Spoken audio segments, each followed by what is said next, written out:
suck, but for anyone that actually uses the last word, you know it is a primarily a hipfire weapon. Um, and oh boy, the Thorn. It's an interesting journey. It started as a weapon that was perceived as unworthy reward for one of the most contentious exotic bounties in the game, and was slowly dug into its player's flesh as one of the most popular exotics among the Destiny population. Now look at that. Look at that. Look at the usage of the Thorn in PvP. Look at the usage of everything else. The Messenger, the Hawkmoon, pretty much all those stay the same. The last word's up there and it pretty much stays baseline. Look at the spike in the Red Death. That was right when everyone figured out that the Red Death would cancel a Thorn burn. And now it's slowly tapering back off, though. That's the thing, because as those people are getting their bounties done, they're getting a Thorn and they're hopping back on. So, I mean, you can almost see the correlation between right here. This is probably an Iron Banner right here. And it just jets up. Alright, so the Thorn. Reduce base damage of Thorn's Mark of the Devour Dot. Okay. Damage over time to roughly a third of what it was in PvP and PvE. Ooh. Allow dot to stack up to 5 times across multiple landed projectiles. Ooh. You know, this might not be bad. This is still going to do some major wrecking, and I think it's going to do it in both. Allow the dot to stack up 5 times cross. Yeah, that's going to be nice. This is a net buffed for Thorn's dot, but reduces the lethality of the weapon in PvP. Okay, so they basically made the Thorn a very relevant PvE weapon now, which is kind of nice. And if anyone knows, if you walk into, a raid carrying a Thorn, a lot of people are going to give you weird looks, but now you can justify it. Alright, the Hawkmoon. Alright, the changes. Add stack limit to the luck in the chamber and holding aces so that only 2 of the bonus perks will ever stack on one round. This should prevent Hawkmoon from one-hit killing full health players in PvP. Add 2 rounds to Hawkmoon's magazine when holding aces is unlocked. Luck in the chamber, damage bonus reduced by 3%. So the Hawkmoon got pretty much a universal debuff, because that's what I'm seeing so far. Alright, before we go any further, here's the 2 that I hear a lot of people griping about. Well, 2 of the 3. Besides the Thorn doesn't count to me because I always hear people gripe about the Thorn. Even after this debuff on the Thorn, people are still going to complain about the Thorn. That's just how it's going to be. So the Icebreaker. And I already read this one because I was very curious. The recharge time has increased by 3 seconds. So instead of 5, it's now 8. So you're going to have to wait a little bit longer just to get another round for your Icebreaker, which is going to be kind of a pain in the ass. Excuse me, kind of the pain in the butt, just because even when I do Oracles on hard in the Vault of Glass, I'm still using my primary because I always end up running out of my Scout or my Icebreaker ammo. And I have to sit there and I have to wait for it to recharge. So to me, it's not going to change much how I play, but at the same time that it is kind of annoying. I could see it making sense, but it is still an exotic that regenerates ammo, so who really gives a poop? The No Land Beyond. Let's see. Increase weapon handling speed for faster time to aim, ready, and stow. That's not bad. Adjust sights to fix overlap or parallax issue while aimed. Okay. Increase time decay of the master to 8 seconds. Alright. Add an additional 20% damage bonus while the time... Oh, look at that. So the No Land Beyond is actually going to be pretty sick now as a very PvP oriented weapon, just because of right here, guys. Look at that. Increase the time decay of the master. Okay, that's 8 seconds now. Adding additional 20% damage on top of during that 8 seconds. It's almost like you got a luck in the chamber, like a baby luck in the chamber. And here's the one I hear everyone griping about. Everyone's complaining about. Everyone's bleeping about. And it's kind of amusing to me because I think this makes the game way more challenging. I think you actually have to play smarter now instead of just sitting back using that the entire game on a boss or, you know, picking people off. The Black Hammer. This one, everyone is up in arms, griping left, right, and center, and I think it's a great thing.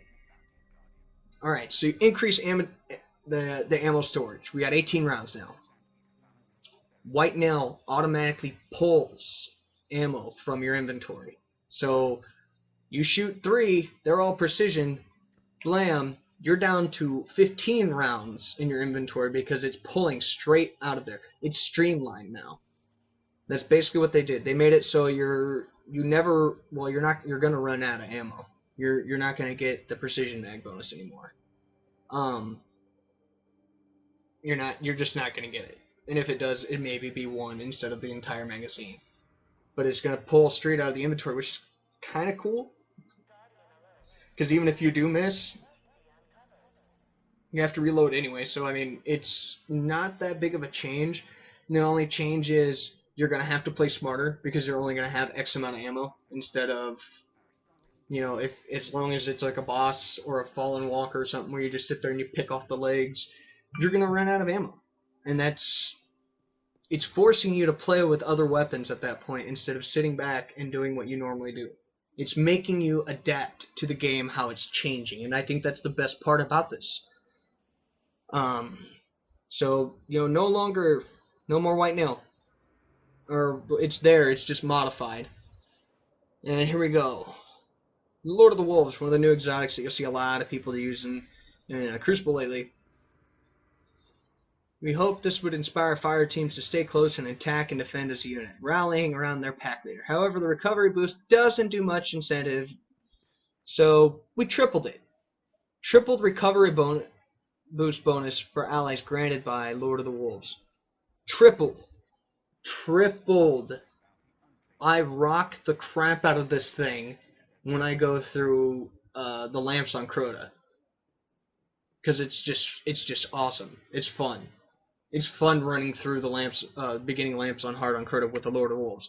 Now that your whole team can run by you, you have triple bonus recovery. I mean, no one should die.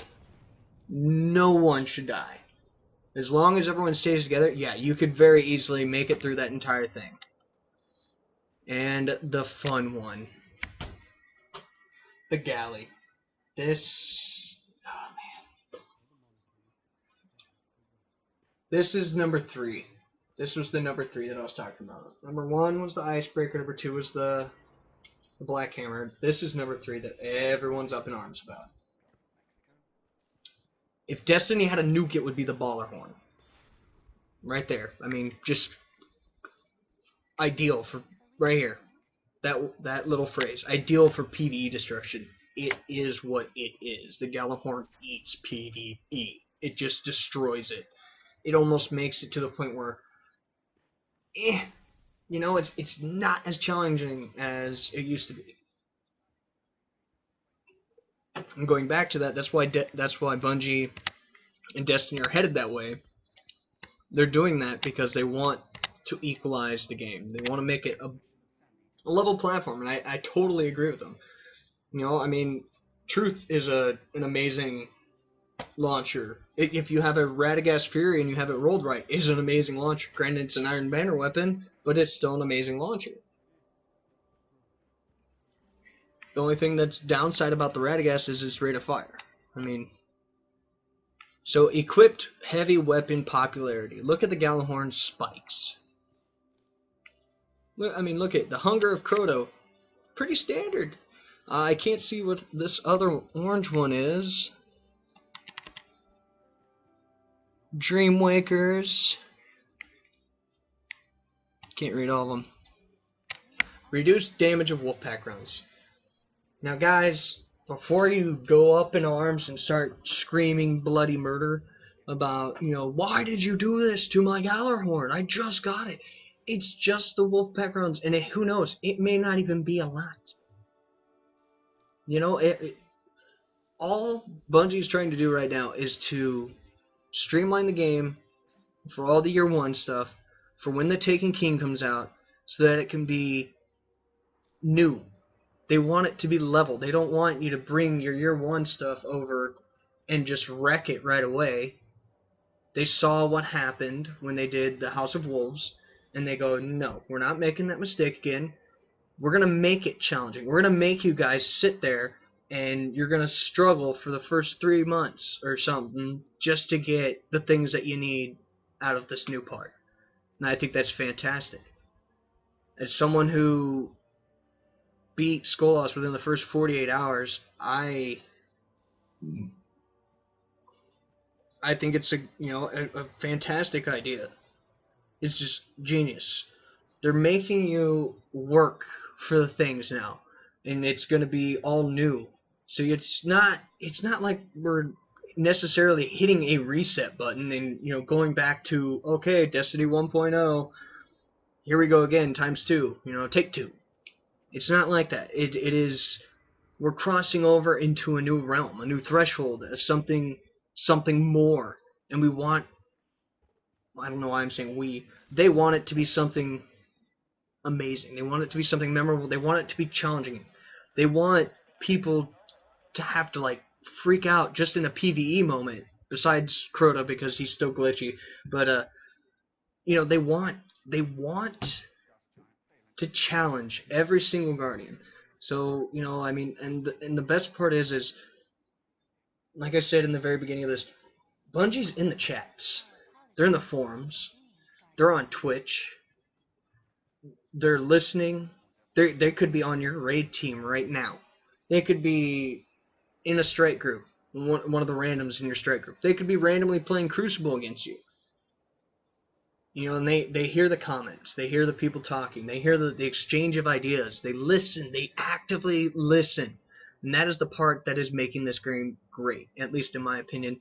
I like the changes. I really do. It's going to be something that's going to make it more interesting. No longer are you going to see the same weapons and the same things. We're expanding our horizons.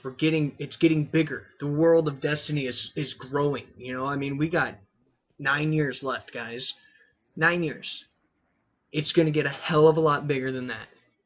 So if you stick around and you wait and you hang in there and you keep playing, who knows?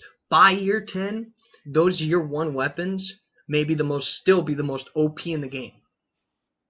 Then again, who knows? That's the lure. That's the fun part about it. These new weapons that we see pictures of at Comic-Con and E3 and all this stuff, people playing the Taken King. Who knows what those weapons are gonna be like? Those are just base weapons. That's not even the full game. That's just Bungie putting out like a 3/4 way done, saying, yeah, let's just run it for some trial and error. We want to get the feedback. We want to see the bugs. We want to see the glitches. It's fantastic. it is ingenious to have such a thing set up to do that. I hope people can get on board instead of being so negative. I don't like hearing or reading in the forums, F Bungie this, you suck Bungie, blah blah blah. When you honestly, those people that are saying that, honestly have no freaking idea of how much work and effort goes into building this. This platform, this game itself is just, it's not like anything else out there. You're not going to see something that rapidly changes so quick, and just because the people that make it and produce it listen to its gaming community. That's the part that makes it awesome. I've played World of Warcraft. I've played plenty of other MMOs. I played a lot of RPGs. To me, this is like the greatest mixture of MMO, RPG, and FPS I've ever had. Yeah, there was Mass Effect, and it was okay, but I don't know what it is about Destiny, the storyline,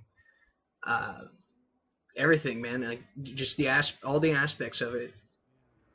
The fact that I think it's awesome that you have to be teamed up with people to do things. It forces you to find other guardians